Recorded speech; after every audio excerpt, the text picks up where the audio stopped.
Donc je lance Vigiphone pour vous montrer les différents types d'utilisateurs et notamment comment créer une entité qui permettra à un responsable d'entité de gérer des utilisateurs membres de l'entité. Je me connecte d'abord avec un utilisateur standard.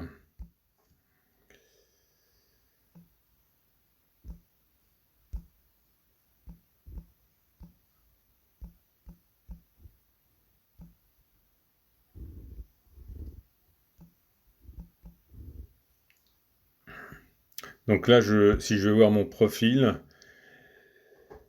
je suis un utilisateur et dans code de référencement, j'ai mis un code de référencement qui est donc le code de référencement de l'entité qu'on va créer.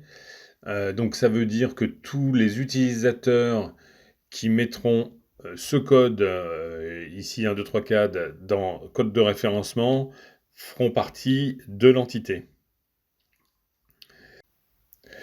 Donc voilà pour cet utilisateur.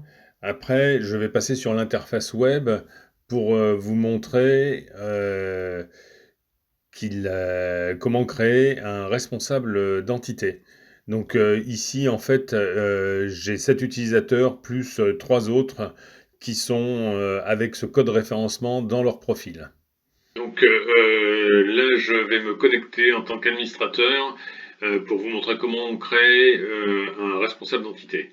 Donc je me connecte, je vais sur utilisateur et je veux donc nommer un responsable d'entité pour l'entité dont le code de référence est le 1, 2, 3, 4.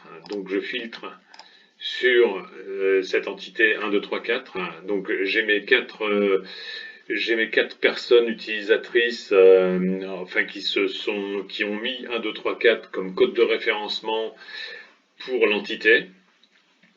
Je choisis, c'était Ori 2, donc celui que j'avais montré tout à l'heure, et c'est celui-là que je veux désigner donc comme responsable d'entité.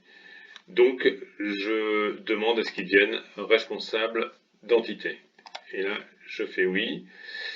Et donc l'icône change, hein, les membres d'entité sont violets avec le profil, et quand la personne devient responsable d'entité, il a cette petite couronne dans son logo qui permet de savoir que c'est cette personne-là qui est responsable de l'entité 1, 2, 3, 4.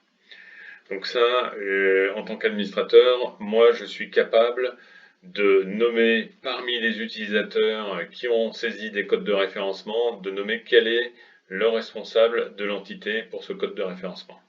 Donc là, pour l'exemple, je reviens sur Vigiphone et je me suis connecté cette fois avec un autre utilisateur, Ori 1, qui a également le code de référencement 1, 2, 3, 4, mais qui n'est pas le responsable de l'entité, mais qui fait partie des utilisateurs de l'entité. Donc, je vais faire une saisie avec ce compte-là, typiquement un animal vivant. J'ai vu un cerf qui est géolocalisé à cet endroit-là. Aujourd'hui, un individu, c'est un adulte mâle et il boitait. Je peux prendre une photo, je peux, enfin, je peux compléter éventuellement la fiche avec une photo, ce que je ne fais pas ici. Je fais terminer. Mon observation est transmise. Donc là, je viens de saisir en tant qu'utilisateur de base, mais membre de l'entité 1, 2, 3, 4, je viens de saisir une observation. Je vais retourner sur l'interface web pour voir que le responsable d'entité va avoir accès à cette information. Donc là, je suis de retour. Donc là, je suis de retour sur mon administration, sur ma page web, et je suis connecté en ORI 2, c'est-à-dire comme responsable d'entité, ce qui est d'ailleurs indiqué ici sur mon profil. Et à ce moment-là, j'ai les icônes correspondant à la possibilité d'administration qui sont apparues. et je retrouve les mêmes fonctionnalités que l'administrateur départemental, disons, mais appliquées au niveau de mon entité. J'ai ma liste des utilisateurs en dehors de moi, hein, mais j'ai ma liste des utilisateurs qui appartiennent à mon entité. J'ai l'ensemble des données qui ont été saisies par les membres de mon entité, y compris moi, hein. Donc ici, c'est une saisie faite par Ori 2, alors que là, c'est la saisie que je viens de faire sur Ori 1, qui correspond au CER et l'AF que je viens de saisir sur Ori 1. Donc l'intérêt de nommer quelqu'un responsable d'entité, c'est qu'il va pouvoir avoir accès donc, à l'ensemble des données qui ont été saisies par les membres de son entité.